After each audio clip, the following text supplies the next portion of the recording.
अगला सवाल कि जैसे थेरेपी के अलावा, ट्रीटमेंट के अलावा और क्या चीज़ें हैं जो पेशेंट को मदद कर सकती हैं इस इलाज के दौरान में? ओके। एक है इंफॉर्मेशन। सबसे पहले यह है कि हमारे यहाँ पे बहुत लोग इधर उधर से इंफॉर्मेशन लेते हैं डॉक्टर से ना लेके, so they have lot of false information. So उसमें पेशेंट अपने आप को वैसे ही बहुत ज़्यादा कंफ्यूज या स्ट्रेस कर चुके होते हैं। The other thing is use of alternative medicine, alternative therapies. वो हम आपको बिल्कुल इनकरेज नहीं करते हैं, बिकॉज उसके साथ काफ़ी बार अनरिलेटेड साइड इफेक्ट्स हो सकते हैं जो हम नहीं संभाल पाते हैं या जिसकी हमें नॉलेज नहीं रहती है। तो उसको बिल्कुल it's a strict no no avoid करना चाहिए। एट द सेम टाइम अगर कुछ लिया तो डॉक्टर को ट्रीटमेंट से पहले इन्फॉर्म करना चाहिए। The other thing is good diet. During the treatment patient should eat healthy and stress free रहना चाहिए, मेंटली अपने आप को रिलैक्स रखना चाहिए। कम्युनिकेशन अपनी फैमिली, अपने डॉक्टर से they should feel free to communicate and that is all. Eat well, rest well, keep yourself stress free. एक सवाल और मैम कि जैसे और इलाज के दौरान या उसके बाद भी पेशेंट्स को लगता है कि अभी शायद मेरे में कॉन्फिडेंस की कमी आ गई है, अब मैं वैसे काम नहीं कर पाता, तो पेशेंट्स पूछते हैं कि क्या ये नॉर्मल है और ये कब तक रहेगा? देखिए, फटीग थोड़ा बहुत पोस्ट ट्रीटमेंट बिल्कुल नॉर्मल है। ऊपर से mentally also it is very taxing for the patient to undergo treatment, but at the same time आपको जितनी जल्दी हो सकता है कोशिश करके अपने नॉर्मल रूटीन्स में आना चाहिए, अपने आप को बिजी रखना चाहिए। जितना कम बीमारी के बारे में सोचोगे उतना अच्छा रहेगा। And at the same time you have to also have a good diet. Like I said, अपना लाइफ स्टाइल मॉडिफिकेशन करो, good diet, exercise, those things have to be done.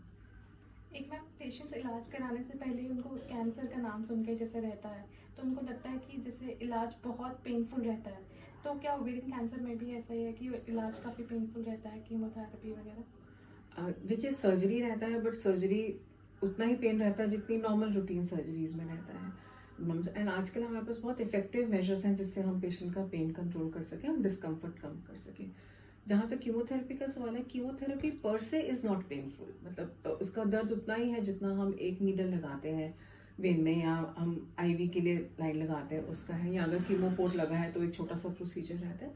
Other than that chemotherapy या treatment painful नहीं रहता है, but हाँ, disease related pen हो सकती है। जहाँ पे बीमारी है वो पेन कॉज कर सकती है। और आजकल बहुत अच्छी ड्रग्स हैं पेन कंट्रोल करने के लिए। कई बार क्या होता है कि पेशेंट पहले एक दवाई लेता है, उसको लगता है कि उससे फर्क नहीं पड़ता, वो सोचता है इससे कोई फर्क ही नहीं पड़ना है, बट इट्स नॉट सो। हम स्टेप वाइज चलते हैं पेन मैनेजमेंट के लिए, और जिस हिसाब की पेशेंट की पेन है उस हिसाब का मैनेजमेंट रहता है, so that can be effectively controlled. Ma'am, जैसे एक सवाल था कि एक पेशेंट ने पूछा था कि मेरा इलाज हो गया है, मैं फिट भी फील कर रहा हूँ, लेकिन मेरे CA-125 लेवल्स नॉर्मल नहीं आ रहे हैं, तो क्या उस केस में चिंतित होने की बात है कि CA-125 नॉर्मल नहीं आ रहा है? ओके, ये this is a very good question, because CA-125 एक ऐसी चीज है जो पेशेंट को बहुत स्ट्रेस देती है। नॉर्मली क्या होता है, पेशेंट्स को इसकी नॉलेज नहीं रहती है, एंड वही चीज हम बार बार समझाते हैं कि एक तो CA-125 करवाना ही तब है जब हम बोल रहे हैं, अपने आप नहीं करवाना। पेशेंट्स क्या क्या करते हैं कि अगर हम 3 महीने या 6 महीने बाद बोल रहे हैं, वो अपने आप हर मंथ करा के उसकी वैल्यू देखते रहेंगे। सो CA-125 is just a value. उसकी इंटरप्रिटेशन क्या है वो एक डॉक्टर ने करनी है, पेशेंट ने नहीं। जरूरी नहीं है, थोड़ा बहुत CA-125 लेवल वेरी कर सकता है, लैब टू लैब वेरिएशन हो सकती है। It can also very during the period time of your menstrual cycle, जब आप CA-125 करा रहे हैं। प्लस और बहुत सारी कंडीशंस हैं जिसमें CA-125 रेस हो सकता है ना। सो CA-125 पर से we do not ask the patient, we do not encourage them to get it at all, क्योंकि वो सिर्फ एक स्ट्रेस ज्यादा देती है rather than benefit to the patient. एक और चीज़ मैम रिसर्च में आई थी कि जैसे ये पीजे बहुत बड़ा हॉस्पिटल है, नो डाउट यहाँ पे बहुत ज़्यादा रश रहता है और डॉक्टर्स बहुत ज़्यादा ओवरबर्डन्ड हैं, तो जैसे और लेकिन पेशेंट्स के लिए eight the same time information लेना या करना, मतलब उनको भटकना पड़ता है, वहाँ नंबर लगवाना कार्ड पे, ये सब चीज़ें, तो पीजे में कुछ ऐसा प्रोसीजर है कि उनके लिए कुछ स्पेशल किया गया है, या आपको लगता है कि अगर नहीं है तो फिर कुछ किया जाना चाहिए ऐसा? I fully agree with you Janvi. ये प्रॉब्लम है बिकॉज इंस्टीट्यूट बहुत बड़ा है ना। बट ऐसा है कि हमारी कोशिश ये रहती है कि हम पेशेंट्स को अपने लेवल पे जितना प्रायोरिटाइज कर सकते हैं करें।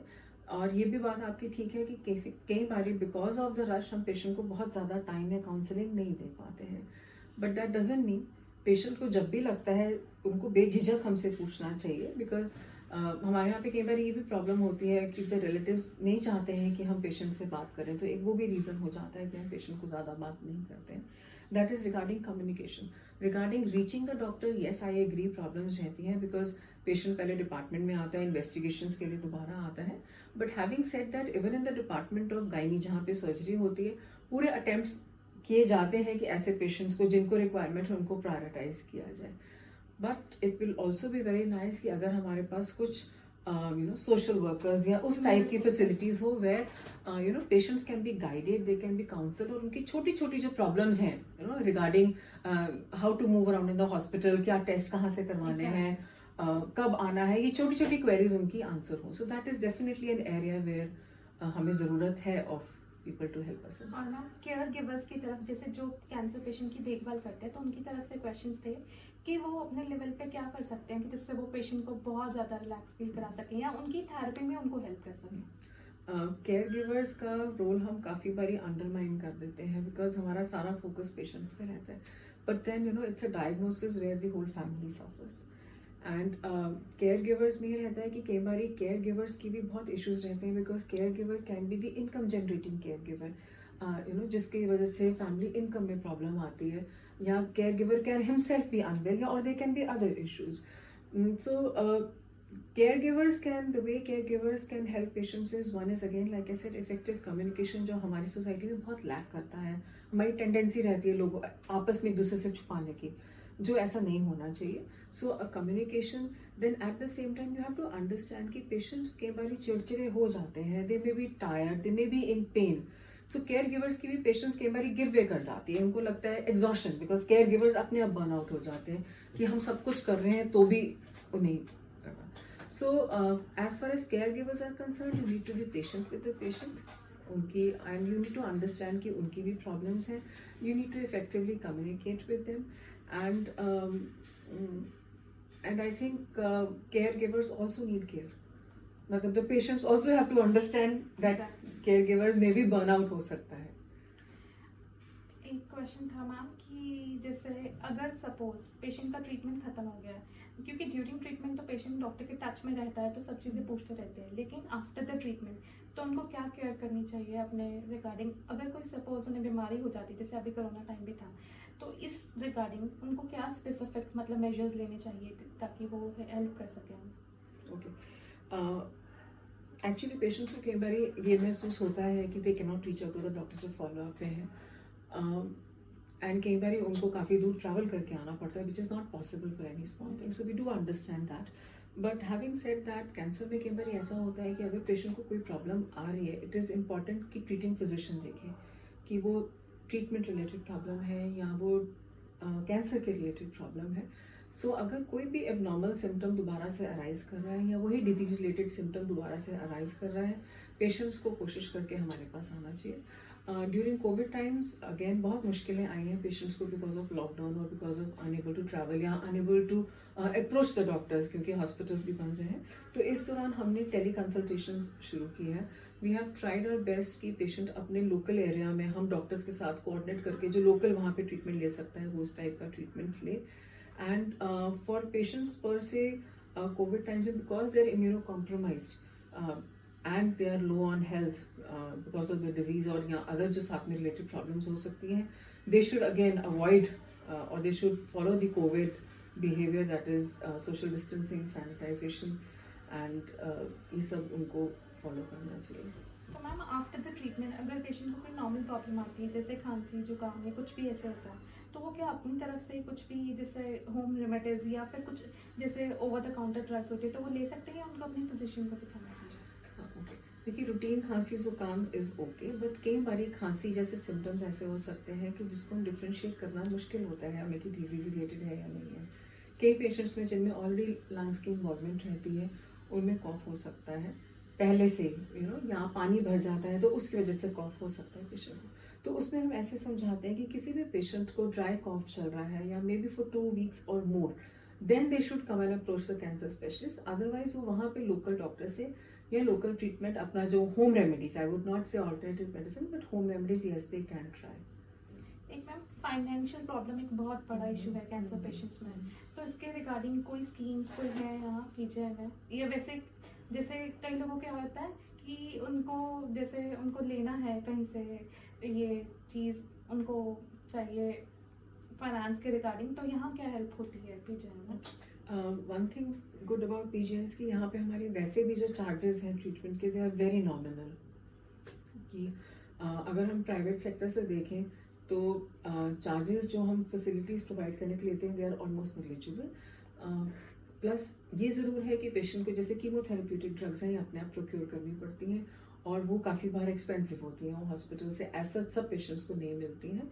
उसमें भी ये है कि I think PGI around the costing is less for drugs जो कंपेयर टू बाहर प्राइवेट हॉस्पिटल्स में। जहाँ तक हेल्प की सपोर्ट है, yes we have lot of support. हमारे पास एनजीओ सपोर्ट रहती है फ्रॉम सहायता, जो हमारे काफ़ी पेशेंट्स को बेनिफिट हुआ है and Sahayata has never refuse treatment for our patients. दूसरी चीज़ है कि पंजाब सीएम फंड है, पंजाब के पेशेंट्स को वहाँ से अच्छी ग्रांट मिल जाती है, सो वो काफ़ी एक्सपेंसेस कवर कर देता है। गवर्नमेंट अपने आप पीजीआई में there are patients who can be deemed poor free because अगर वो बीपीएल कार्ड होल्डर्स होते हैं, सो उनकी ड्रग्स पीजीआई से काफ़ी हद तक मिल जाती है। इन एडिशन आजकल हिमाचल की तरफ से भी there is some grant that is coming and then state grants रहती हैं through the government funding where they can be helped. Ma'am stress एक बहुत बड़ा इशू है कैंसर पेशेंट्स के लिए, तो उसके लिए what they can do? Stress it's I think सबको ही रहता है आजकल स्ट्रेस। तो स्ट्रेस के लिए basically you need to engage yourself in certain hobbies, music, gardening, basically अपने माइंड की डाइवर्जन करनी है। Keep yourself busy, don't overthink too much about the disease because हम ओवर थिंक कर करके क्या होगा करके अपने आप को स्ट्रेस कर देते हैं, वो सब नहीं करना है। Meditation really helps, then you can go in for therapies like TENS और वो सब कर सकते हैं, yoga, meditation, those are the things that really help. तो मैम आपके इन सब मैसेजेस के लिए बहुत बहुत शुक्रिया। आप कोई मैसेज देना चाहेंगी पेशेंट्स को? हाँ, मेरा मैसेज ये रहेगा कि देखिए कैंसर एक बीमारी, आई अंडरस्टैंड कि उसके नाम से ही पता लगता है, बट डोंट वरी, आजकल बहुत ट्रीटमेंट्स अवेलेबल हैं, बहुत इफेक्टिव ट्रीटमेंट्स अवेलेबल हैं। It is not a stigma and we are all there to help you with it. Thank you. तो ये थे हमारे साथ डॉक्टर भावना, और आशा करते हैं कि आपके काफ़ी सारे डाउट्स क्लियर हुए होंगे। अगर आपको और भी कोई डाउट है तो आप हमें प्लीज़ पूछ सकते हैं। धन्यवाद।